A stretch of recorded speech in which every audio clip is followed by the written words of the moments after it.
आज के इस चुनावी सभा में मंच पर उपस्थित हमारे बहुत ही लोकप्रिय प्रत्याशी और मेरे युवा साथी, मेरे छोटे भाई श्री कौल सिंह जी, हमारे उत्तर प्रदेश में मंत्री और हमारे साथी श्री सौरभ बहुगुणा जी, हमारे प्रदेश कार्य समिति के सदस्य और जिनके साथ मैंने छात्र जीवन में काम किया, ऐसे हमारे भीमसेन ठाकुर जी, हमारे नरेश चौहान जी, हमारे वरिष्ठ साथी जिनके साथ मुझे विधानसभा में भी काम करने का मौका मिला, पूर्व विधायक श्री सिंघीराम जी, हमारे ब्रिजलाल जी, हमारे लालिन भट्ट जी, विजय गुप्ता जी, यहाँ के अध्यक्ष कुलवीर खुन जी, अनिल चौहान जी, जगदीश मेहता जी, श्रीमती प्रीति मंगल जी, श्री रुपेश जी, सम्मानित मंच और यहाँ इतनी बड़ी संख्या में एकत्र आए रामपुर के दूर दूर क्षेत्र से देवी और सज्जनों, मेरे नौजवान साथी और मीडिया के साथी, प्रिंट मीडिया और इलेक्ट्रॉनिक मीडिया के मेरे साथी, सबसे पहले तो मैं जब रामपुर में आया हूं तो माता भीमा काली जी के आशीर्वाद लेकर के, नमन करते हुए, उनका आशीर्वाद लेते हुए मैं अपनी बात को प्रारंभ करता हूं। हम जानते हैं कि चुनाव की बेला है और अभी अभी कौल सिंह जी ने कम शब्दों में सारी बात बहुत गहराई से आप सबके सामने रखी है। मुझे लगता है कि उन्होंने सारी बातों को विधानसभा की दृष्टि से जो आवश्यक था उसको आप सबके सामने रखा है। मैं सुन रहा था उनको, उन्होंने विकास की बात कही, उन्होंने 15 साल में क्या हुआ इसके बारे में प्रश्न उठाए और उन्होंने इस बात का आश्वासन दिया कि आगे उनको मौका दिया जाए तो वो निश्चित रूप से आप सबका विकास करेंगे। मित्रों, जब मैं चुनाव की बात करता हूं तो हमेशा एक बात कहता हूं कि जिन लोगों ने कुछ काम नहीं किया वो हमेशा चुनाव को उलझाने का प्रयास करते हैं, मतदाता को भटकाने का काम करते हैं और प्रजातंत्र की चलती हुई गाड़ी को अटकाने का काम करते हैं। और जो लोग मेहनत के साथ, विश्वास के साथ, लोगों के साथ कंधा से कंधा मिलाकर के विकास के लिए जुड़ते हैं, वह चुनाव को सुलझाने का काम करते हैं, अटके हुए, भटके हुए, लटके हुए लोगों को निकाल करके प्रदेश को और विकास के तरीके से बढ़ाने का प्रयास करते हैं। अभी मुझे बताया गया कि परिवार के नाम पर वोट मांगने की कोशिश होती है। यह मानसिकता ही अपने आप में बता देती है कि सामने खड़ा प्रत्याशी बैसाखियों पर खड़ा है, वो अपनी ताकत पर नहीं खड़ा है, वो आपके लिए नहीं खड़ा है, उसके मन में कोई विकास की योजना नहीं है और 15 साल का भी वक्फा कम नहीं होता। आपने देख ही लिया, परख लिया, समझ लिया। लेकिन जब मैं कौल सिंह की बात करता हूं तो मैं दावे के साथ कहता हूं, आप इनको एक मौका दीजिए, मुझे भी आगे आने की जरूरत नहीं पड़ेगी, ये अपने आप आपको आगे बढ़ा ले जाएंगे, यह परिस्थिति आएगी।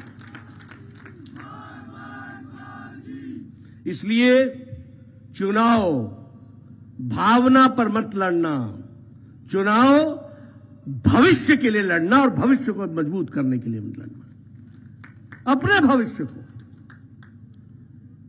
मित्रों, चुनाव के बहुत मुद्दे हैं।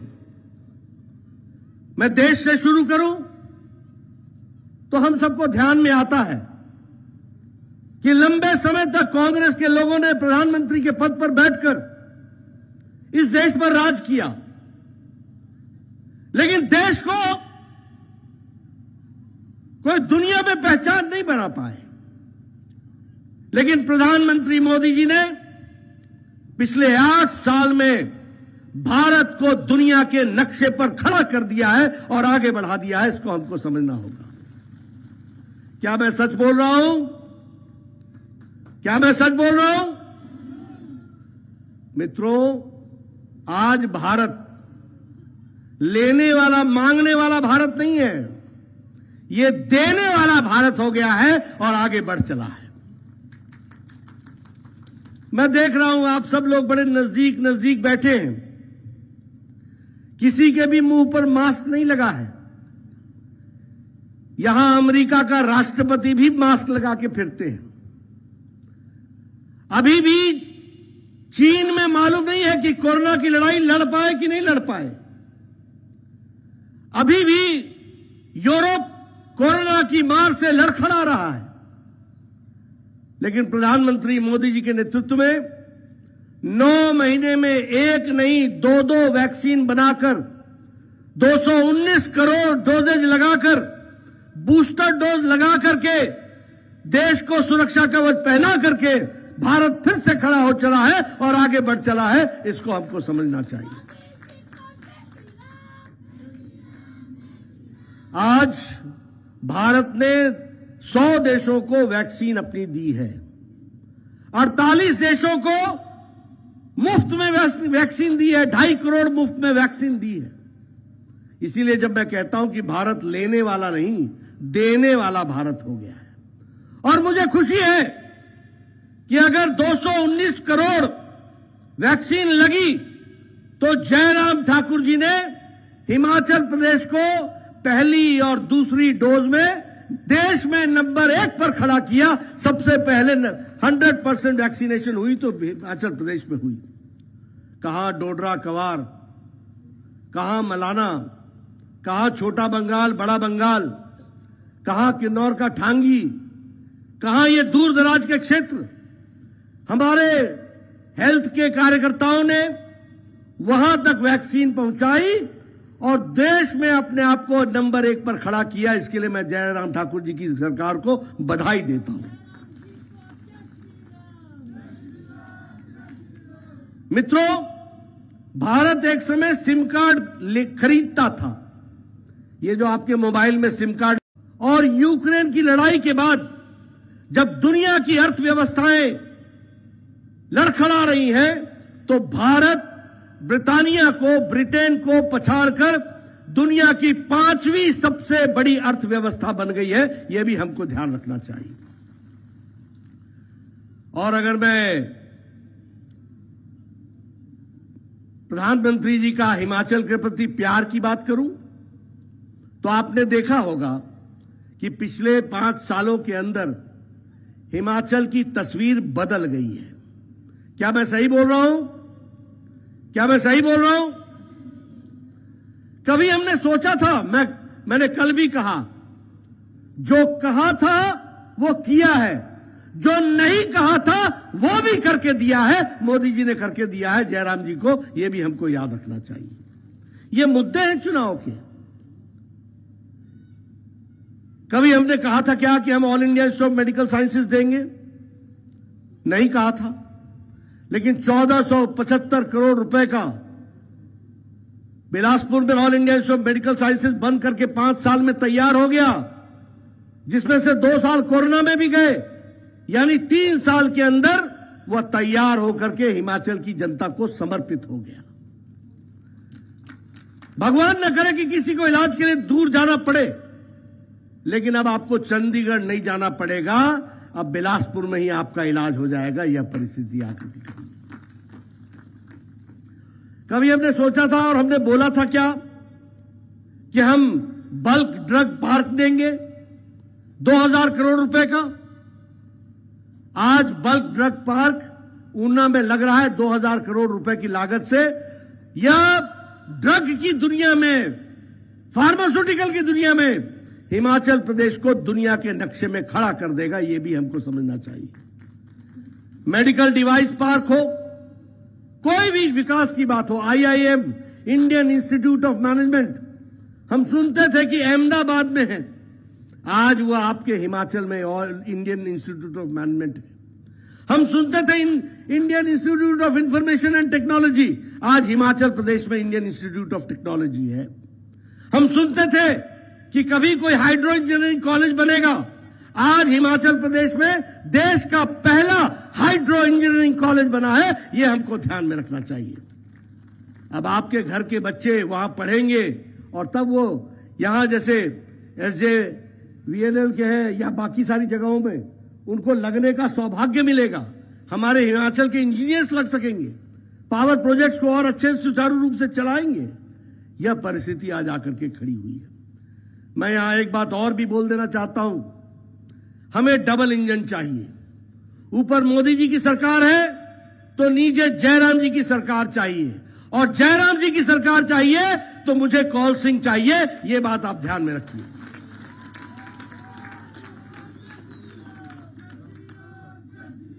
और किस लिए चाहिए?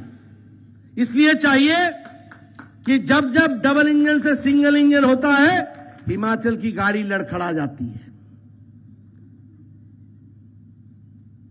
और ये मैं कहने के लिए नहीं कह रहा हूं, अटल जी ने लद्दाख को जाने वाले रोड पर मनाली में सुरंग के लिए शिलान्यास 2002 में किया था।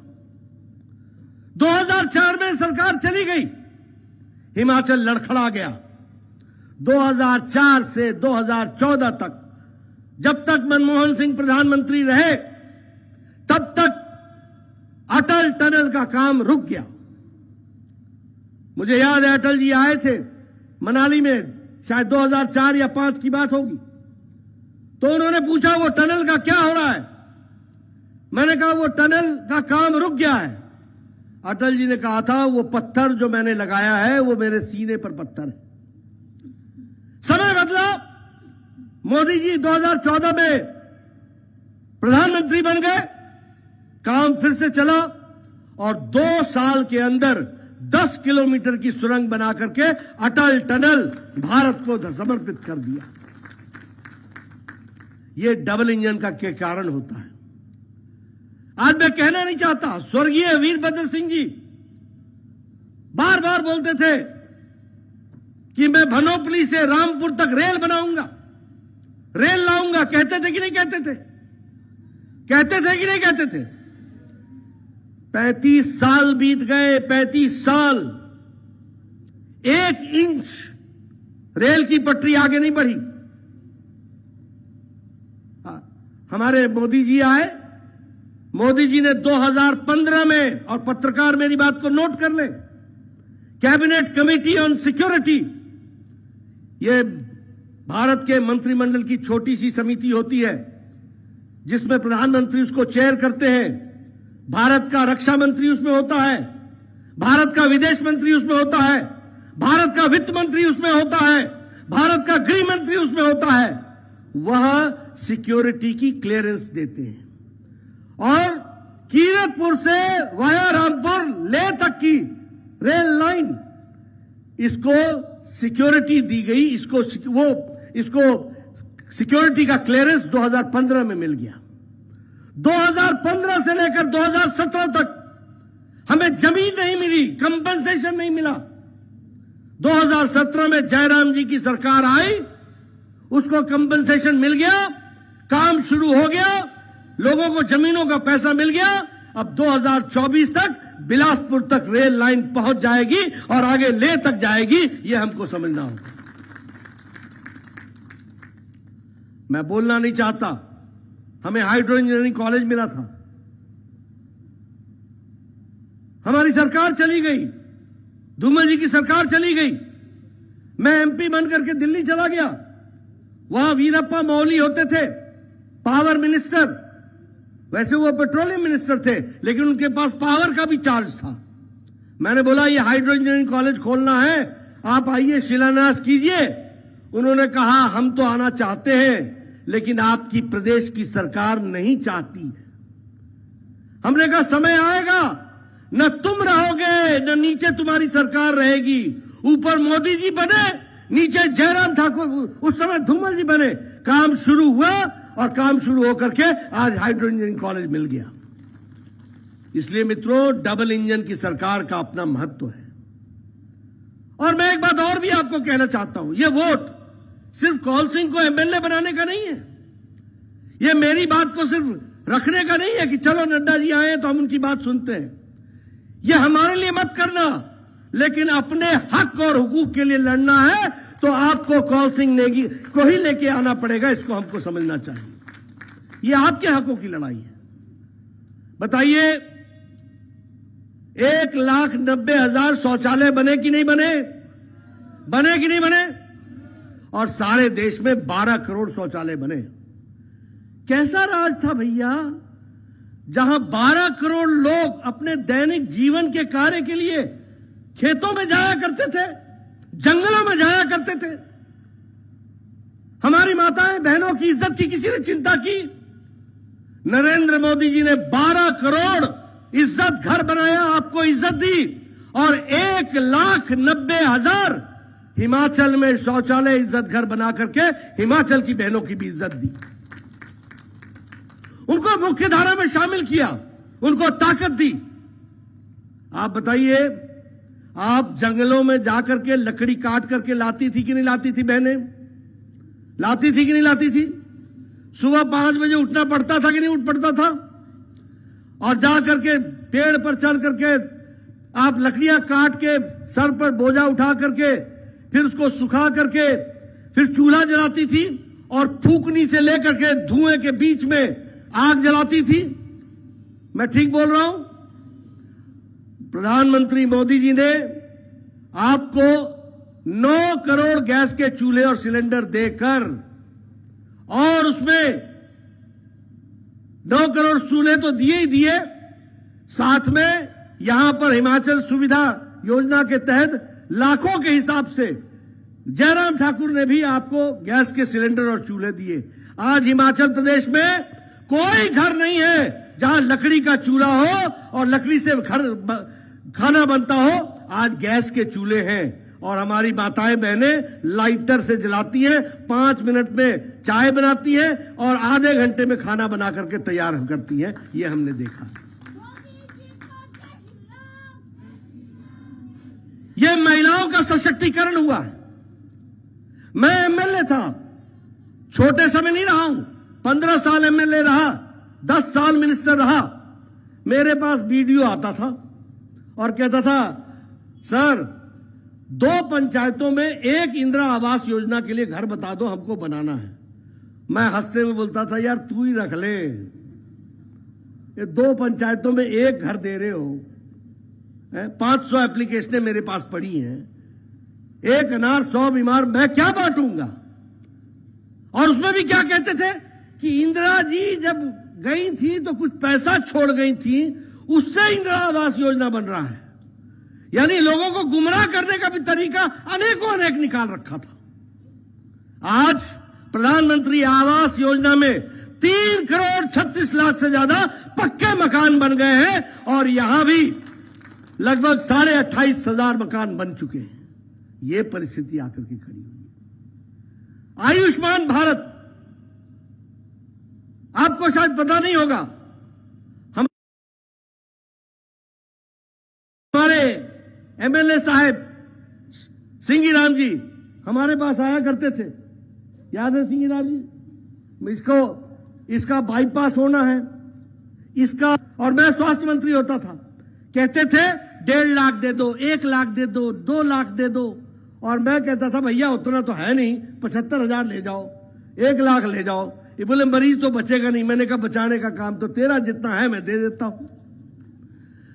मुझे भारत का स्वास्थ्य मंत्री बनने का मौका मिला। मोदी जी ने मुझे कहा कि कुछ बड़ा सोचो। मैंने उनको बताया कि मैं जमीन पर यह देख करके आया हूं। उन्होंने कहा बड़ी स्कीम बनाओ। आज मुझे खुशी है कि 10 करोड़ 74 लाख गरीब परिवार, यानी 50 करोड़ लोग जिनको देखने वाला कोई नहीं था, जिनकी चिंता करने वाला कोई नहीं था, मोदी जी ने आयुष्मान भारत बना करके 5 लाख रुपए का सालाना हेल्थ कवर दे दिया। 5 लाख रुपए का हेल्थ कवर दे दिया। और मुझे खुशी है, यहां हिमाचल प्रदेश में उस 50 करोड़ में 4,70,000 परिवार हिमाचल के जुड़े आयुष्मान भारत से। लेकिन मुझे इससे ज्यादा यह भी खुशी है कि जयराम ठाकुर ने, पत्रकार नोट कर ले, 5,17,000 परिवारों को हिमाचल हिम केयर से जोड़ दिया और उन्होंने भी 5 लाख रुपए का हेल्थ कवर दे दिया। आप बताइए, आपके हकों की रक्षा किसने की? किसने की? किसने की? यह बीजेपी ने की। इसलिए मैं आपसे कहना चाहता हूं, विषय के कौल सिंह का नहीं है, विषय मेरा नहीं है, विषय आपके हकों की चिंता है। इसको हमको समझना होगा।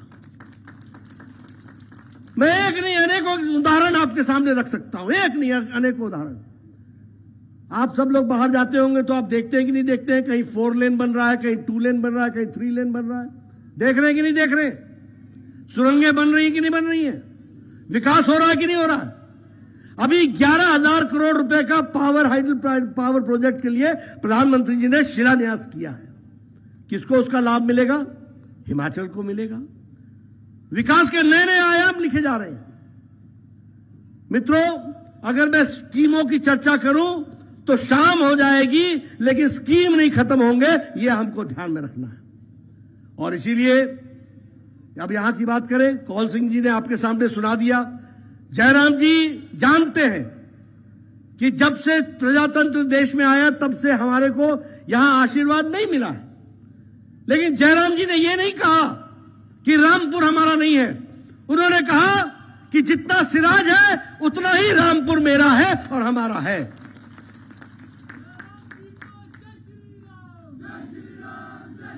आप बताइए, पिछले 2 सालों में यहां पर उन्होंने प्रोजेक्ट्स दिए कि नहीं दिए? दिए कि नहीं दिए? सब डिविजन खोले कि नहीं खोले? पानी की स्कीमें दी कि नहीं दी? मुझे याद है, मैं नीचे छोटे हिमाचल से यानी छोटे पहाड़ों से आता हूं। मुझे गर्मियों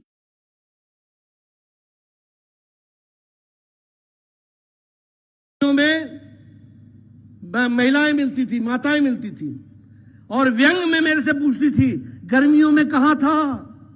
मैं कहता था, माता जी मैं यहीं तो था। बोले दर्शन नहीं हुए। मैंने कहा अच्छा बताओ क्या समस्या क्या है? समस्या बाल नहीं रहे सर पर, घड़ा उठा उठा करके 3-3 किलोमीटर से पानी लाना पड़ता है। आजकल आप बताइए, हर घर जल हो रहा है कि नहीं हो रहा है? हो रहा है कि नहीं हो रहा है? ये मोदी जी का संकल्प है कि कोई भी स्वच्छ पीने के पानी से वंचित नहीं रहेगा, इसको उन्होंने कहा है। आप बताइए, ये किसके हक की लड़ाई है? इसलिए मित्रों, विकास की दृष्टि से देखा जाए तो रामपुर के साथ मैं दावे से कह सकता हूं, हमारा एमएलए यहां नहीं था, जो था वो आपको भी नहीं मिला, लेकिन उसके बावजूद भी पहरेदार के रूप में कौल सिंह खड़ा रहा और पहरेदार के रूप में हमारे जयराम ठाकुर ने आपका काम किया है। इसलिए अच्छे पहरेदार ढूंढो, अच्छे माली ढूंढो। अगर अच्छा माली नहीं होगा तो बगीचा उजड़ जाएगा, और आपका तो बगीचा उजड़ा हुआ था ही। उसको आबाद करना तो अब हमारा काम है। बोलिए, आबाद करेंगे? अच्छा माली ढूंढेंगे? कौल सिंह को ढूंढेंगे? सफल बनाएंगे? 12 तारीख तक आप इसकी रक्षा कीजिए। 12 तारीख के बाद ये आपकी रक्षा करेगा, इसको आपको ध्यान में रखना होगा। एक बात अंत में मैं ये भी कहूंगा कि मित्रों, भावनाओं पर फैसला मत करना, अपने भविष्य को ध्यान में रख करके फैसला करना। आप सब लोग जो यहां आए, इतने धूप में बैठे हैं, मुझे मालूम है कि आप तो वोट हमको देंगे ही देंगे, लेकिन आपके वोट के साथ साथ मुझे आपके परिवार का वोट चाहिए, मुझे आपके रिश्तेदारों का वोट चाहिए, मुझे आपके पड़ोसियों का वोट चाहिए, मुझे आपके मोहल्ले गांव में रहने वाले साथियों का वोट चाहिए। इसलिए आप कौल सिंह बन करके गांव गांव में निकल जाइए, मेरा संदेश पहुंचाइए। मोदी जी का निमंत्रण पहुंचाइए और रामपुर को भी मुख्य धारा में शामिल कीजिए और विकास करके आगे ले चलिए। यही मुझे कहना है। आपने मेरी बात सुनी, आपका बहुत बहुत धन्यवाद।